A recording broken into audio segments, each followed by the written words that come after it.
छोले भटूरे किसे अच्छे नहीं लगते। और अगर बात हो किसी ऐसे होटल की जो सिर्फ स्वादिष्ट छोले भटूरों के लिए जाना जाता हो तो भीड़ लगनी स्वाभाविक है। मैं बात कर रहा हूँ एक ऐसे ही नामी ग्रामी रेस्टोरेंट की जो मेरठ के आबू लेन चौराहे पर स्थित है।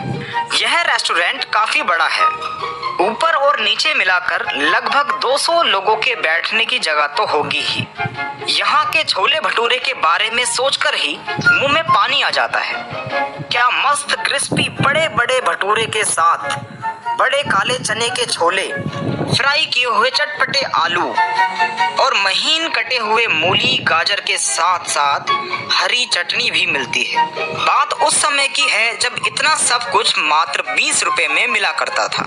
भटूरे के लिए आपको टोकन लेकर बैठना होता था। कुछ ही देर में बैरा आपसे टोकन लेकर छोले भटूरे दे जाता था। मैं जब भी मेरठ जाता इस रेस्टोरेंट में जरूर खाता था।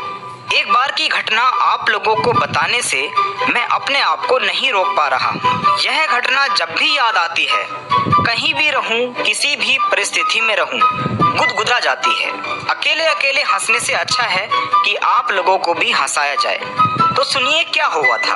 उस दिन वहाँ भीड़ बहुत ज्यादा थी।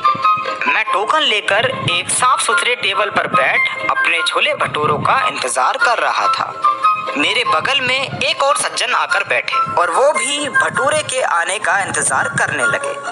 भीड़ थी तो भटूरे आने में थोड़ी देर हो गई। कुछ देर बाद बैरा आया और भटूरे की थाली दे गया।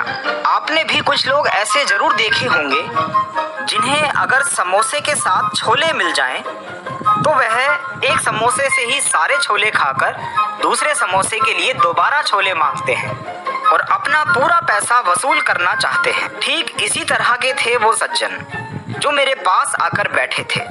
उन्होंने आधे भटूरे के साथ प्लेट का सारा मटेरियल खत्म कर दिया और दोबारा सारी चीजें ली। एक एक बैरा ऊपर और नीचे सिर्फ छोले, सलाद, चटनी और आलू लेकर ही घूमता रहता था। उसे बुलाने की भी जरूरत नहीं होती थी। वह खुद देखता रहता था कि किसे जरूरत है। वह खुद ब खुद आकर दे जाता था।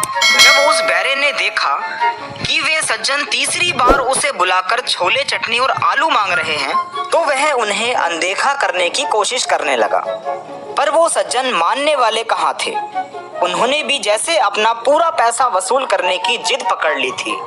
वो जैसे ही देखते कि वो बैरा उनकी टेबल की तरफ बढ़ रहा है तो वो छोटे से भटूरे के टुकड़े से भर भर कर छोले, आलू खाने लगते और चटनी चाटने लगते। उनकी यह मंशा जैसे उस बैरे ने भांप ली थी। वह जैसे ही हमारी टेबल के नजदीक आता वो सज्जन सर उठाकर देखते और उसे इशारे से बुलाना चाहते, पर वह बैरा अपना रास्ता बदल लेता और दूसरी टेबल की ओर मुड़ जाता। वो सज्जन भी काफी चालाक थे। क्या मजाल कि उन्होंने अपने दूसरे भटूरे को हाथ भी लगाया हो। उनकी प्लेट में सब कुछ खत्म हो चुका था, सिर्फ एक भटूरे को छोड़कर। वो मटर के दाने जैसा भटूरे को तोड़ते और छोले का मसाला जो थाली के किनारे में घुसा रहता उसे खुरच खुरच कर लगाते और देर तक जुगाली करते हुए बैरे के आने का इंतजार करने लगते। वो बैरा भी जैसे उनसे अपना खुन्नस निकाल रहा था, या वह उनकी यह आदत हमेशा के लिए छुड़ाना चाह रहा था, या उन्हें ललचा रहा था। वह उनकी टेबल तक आता और फिर इधर उधर चला जाता। मैंने अपना खाना निपटा लिया था और सिर्फ यह देखने के लिए बैठ गया कि अब आगे क्या होगा। इस मनोरंजक घटना को मैं पूरा देखना चाह रहा था। वो सज्जन लगभग निराश और अधीर हो चुके थे। उन्होंने अब आवाज लगानी शुरू कर दी थी। वह बैरा भी कम शरारती नहीं था। शायद उन्होंने अपना आज तक का कमाया हुआ सारा पुण्य भगवान को देकर उनसे छोले का सौदा किया होगा, इसीलिए लगता है भगवान ने उनकी सुन ली। उनके पीछे बैठे टेबल पर एक शख्स ने इशारे से बैरे को बुलाया। उसके पास जाने के लिए बैरे को उस सज्जन यानी हमारी टेबल के पास से गुजरना था। वह बैरा जितनी फुर्ती से वहां पहुंचना चाह रहा था उससे दुगनी बेचैनी से वो सज्जन उसका इंतजार कर रहे थे। वह बैरा जैसे ही उनकी टेबल के पास पहुंचा, अधीरता की सीमा पार कर चुके वह सज्जन उसकी पैंट को दोनों हाथों से पकड़ लेते हैं। वह बैरा ऐसी परिस्थिति की कल्पना नहीं कर पा रहा था था, इसलिए वह हड़बड़ा गया और बोला, क्या चाहिए?